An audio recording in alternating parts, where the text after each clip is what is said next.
Imagine you are standing on an earthen pathway underneath the lavender and pale red blooms of cherry blossoms and jacarandas inside a long, flower-shaded tunnel of trees. Before you is a rounded-topped, illuminated lamppost, its orangey-tan lighting radiating in a pleasant glow that brightens the shaded tunnel. Though it is close to sunset, the sun still peeks through the breaks in the cotton candy and grape-colored canopy of petals, which fall like pink, white and purple snowflakes in the warm breeze against the mild chill of this wooded trail. A small, wood-paneled sign not far above the ground, written in loopy cursive, reads, "The Tunnel of Love Indubitably," a teasing callback to old carnival dark rides in this well-trodden footpath. This burrow of branches and blossoms is a natural enclosure of ever-reaching, twisting timber, growing upward and arched above you, blocking out the sky. Flowers bloom along the boughs in tiny, perky pom-pom clusters, their romanticized colors and effervescent of spring's oncoming emergence. Tall, fuzzy fountain grass and periwinkle blue-eyed grass flower at the base of every tree trunk, lining the unhurried, unfurling, winding walkway. The petals and ground squish and squelch while the jacaranda flowers pop pleasantly beneath your feet as you stroll through this place, each rock and every tree a shrine to Mother Nature's show-stopping splendor. You take a beat beneath the lower hanging branches of one of the jacarandas, their five-lobed, tubular flowers dangling down to kiss you with their delicate dalliance. Jacarandas symbolize the magic of spring and rebirth. Their ethereal periwinkle flowers are an emblem of an Amazonian moon goddess who is said to bring good luck when the flowers fall atop one's head. How fortunate, then, that the flowers are falling like lilac snowflakes, surrounding you and settling on the crown of your head and shoulders as you walk. You reach upward toward a nearby branch, gently guiding a cluster of blooms closer to your face, wanting to take in the perfume of these pale blue flowers. The lightly scented blooms fill your nostrils in a soft hint of honey, sweet-smelling floral, and earthy herb, soil, and gentle woodsiness. They glow in luminescent mauve and mulberry, the yellow flame from a nearby lamp's phosphorescence providing warm light underneath the interwoven limbs of the deciduous trees. As you continue along the trail, sheltered beneath the cozy canopy, you hear birds tweet and twitter sweetly in the distance, some scattered songs that seem to chirp playfully as they fly about somewhere in the span of this spring forest. Further into the tunnel now, you notice to your right, illuminated in the setting sunlight to the west, is a thick-trunked tree in the center of a glade. Long, narrow cloth ribbons in a multitude of colors float tenderly in the air, tied in tight knots to the branches of this ancient banyan tree. From a distance, the strips look like flowers in a rainbow of textile and pigment, but as you step closer, you see handwriting scribbled on each slip. This is a wishing tree. In many traditions and cultures, it is believed that when a wish gets stuck in a tree whose eternal limbs and leaves extend everlastingly for the sky, that it can transcend this realm to the celestials. Many who have passed through this glade have written their hopes and wishes on strips of fabric, and you decide to do the same. From within an oval hollow of this tree, you select 3 strips of fabric in your favorite colors and grab a permanent felt-tipped pen to write your self-love intentions and deepest desires. The tree will allow 3 wishes, though because it is near to Valentine's Day, the first 2 will be about gentleness, kindness, and love. First, we will practice the love of self, as we cannot love others unless we first love ourselves. When you treat yourself with compassion and care, you hold yourself, your well-being, and your happiness in high regard, which makes it more difficult to sacrifice your own state of well-being to please another. So often we are kinder to our friends and loved ones than we are to ourselves.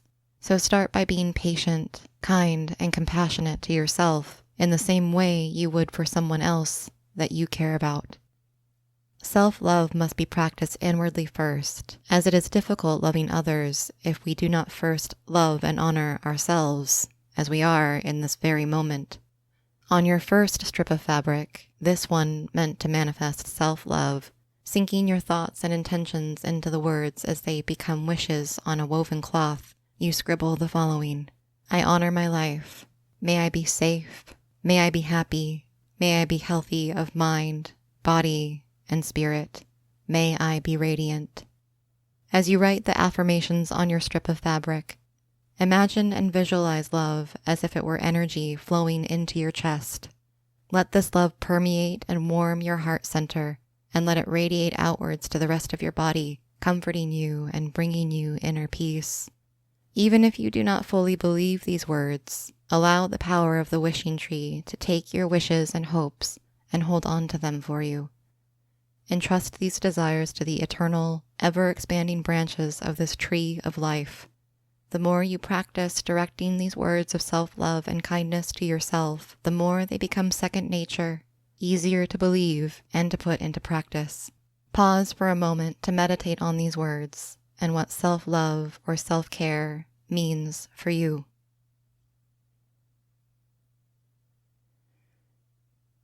Now take a second strip of fabric and in your mind's eye, picture someone you care deeply about and focus on these words as you write words of love and compassion for them. May you be safe. May you be happy. May you be healthy of mind, body, and spirit. May you be radiant. Imagine again as you focus on these words and write them on your strip of fabric that the love and energy you have for this person is flowing from your heart center outwardly and surrounding your loved one in happy, peaceful, comforting energy. Pause to connect to these feelings of effervescence, warmth, and love, focusing on sinking into the meanings as you tie the second strip of fabric around a nearby sprig. Now take the final fabric scrap, still holding intently to the feelings of love, wishes, affirmations, and hope that you've written so far, and write your third wish, wishing for whatever you'd like. Remember to be kind and manifest this wish as an act of self-love for whatever you hold deep within your heart, and write your wish onto your final colorful ribbon. Pause for a moment to think about your heart's deepest desires and what you'd like to ask of the wishing tree. Having written your affirmations and self-love intentions and tied them tightly to the hanging boughs of the wishing tree, you return to walking along the path. Before you do, you take one final look at this magical tree, hundreds of colorful ribbons dangling and dancing amongst the glow of hanging lanterns, and pause once more to take a deep breath in, focusing on gentle words of love and encouragement you've left here in the safety of this sacred tree. Remembering that trees that are slowest to grow often bear the sweetest fruit, and knowing that even if your wishes may not immediately come true, by believing in them, you help unlock the empowerment and embodiment at the heart of your desires.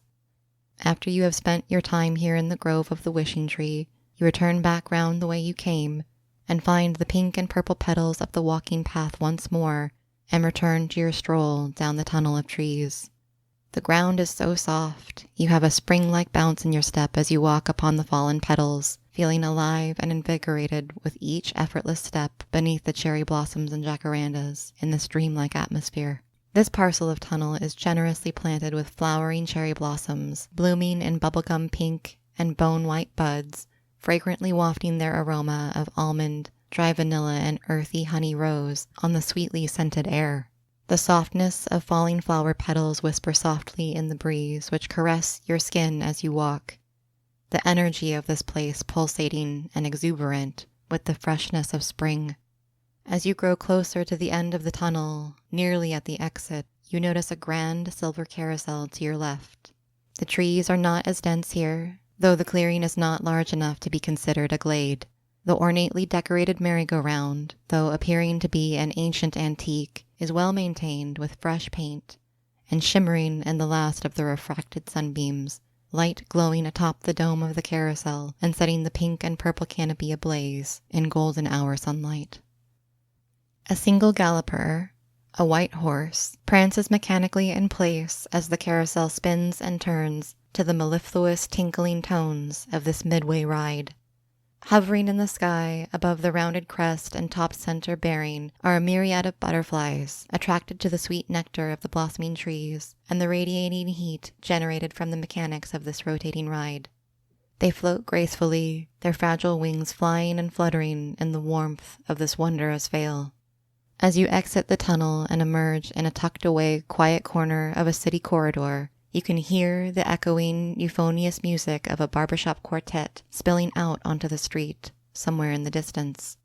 The sweet-sounding a cappella harmonies, rich in the atmosphere, warm your heart with a symphonic, bittersweet, lyrical love song, and you can just make out the crescendoing first chorus of The Night We Met as the path transforms from hard-packed soil and soft petals to a cobblestone boulevard, still lined with scattered trees as the tunnel thinned into the city. Lamps have been lit along the walkway, already glowing in preparation of the dimming twilight hour, the shimmer of gloaming luminosity casting a brilliant spectrum of pinks, golds, and yellow-orange glow on the white masonry of the buildings and shops within this quaint alley.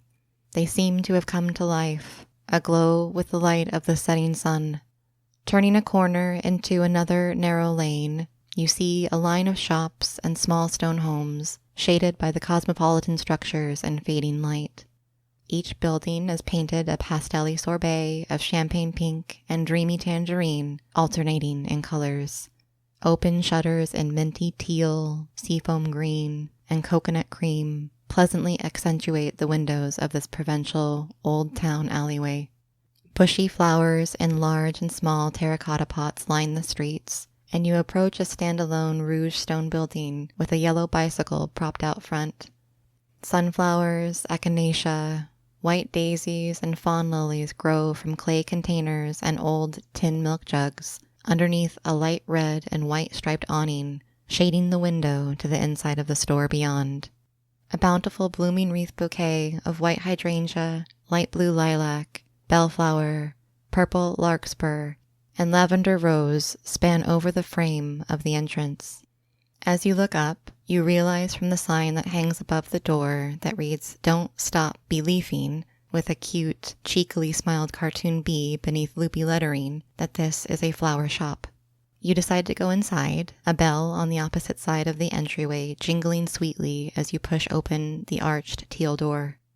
The shop is generously spaced with succulents, flowers, stone sculptures and vases strategically placed along sturdy wooden tables and shelving that line the white walls and windows. Overwhelmingly, the store is stuffed with flowers of every color and size imaginable, some in vases for sale, others placed pleasantly in bunches within galvanized metal cans and containers. The floor is a charming black and white checkered tile, click-clacking pleasantly beneath your feet as you step further inside. Dried flowers and herbs hang from the ceiling in a narrow corner of the shop, and a large birch branch tree has been transformed into an industrial chandelier, orangey glowing Edison bulbs tied with twisted, thick brown twine to the twig, hovering just below the ceiling. In the back corner of the shop, in a rounded half circle that looks like it might have once been a barkeep station, is a chalkboard sign which reads, "Flower Bar Menu," hovering above a multi-tiered tower holding containers full of flowers, with still more precariously placed along the bar top and encircling the floor of the circular bar. This appears to be a station to select and style a takeaway bouquet. On a small slip of parchment is a list of flowers available, and their meanings in the Victorian language of flowers. Any sentiment imaginable can be expressed through the hidden symbolism of plants, and you decide to build your own arrangement to illustrate the lessons of love you've been manifesting today. Your bouquet could be for you, or it could be for the person you connected with, for the loving affirmations you sent out into the universe back under the banyan tree.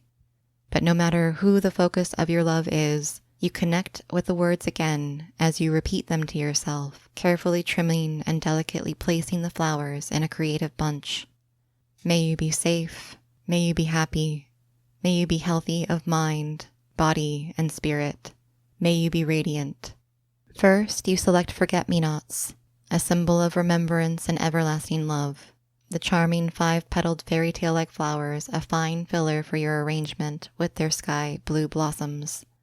Next, you pick a bunch of honeysuckle, the sweetly scented trailing vines of pink and orange bell-shaped flowers, representing nostalgia for old flames, first loves, and happiness and affection for anything in between. For the bigger blooms, you select several blush pink peonies for their good luck and prosperity, and red, almost burgundy roses for their passionate symbol of love and desire. They have already been removed of any burrs or thorns, so the stems are safe to the touch, and you gently rub and roll the stems between your hands, spinning the floral stalks gracefully to tease open the buds and petals. To fill out the final foliage of your bouquet, you select sweet pea vines for their representation of strength and truth, blue plurum so that your heart may always wander and seek out love in all its forms, and lastly, lily of the valley with its fresh, green scent and stems lined with white, delicate bell-shaped flowers, their meaning a harbinger of returning to happiness and serenity. When you have chosen enough flowers to make your bountiful bunch, you place your selections on some brown butcher paper and roll your bouquet, finishing the floral package with tan twine tied into a neat and sturdy bow. The clock on the nearby wall indicates it is almost closing time, but the shopkeep brings you a large mug of herbal tea and invites you to take a reflective rest on the nearby lounge with its fluffy ivory cushions and tufted back. Having come full circle in your journey, you feel completely calm and at ease.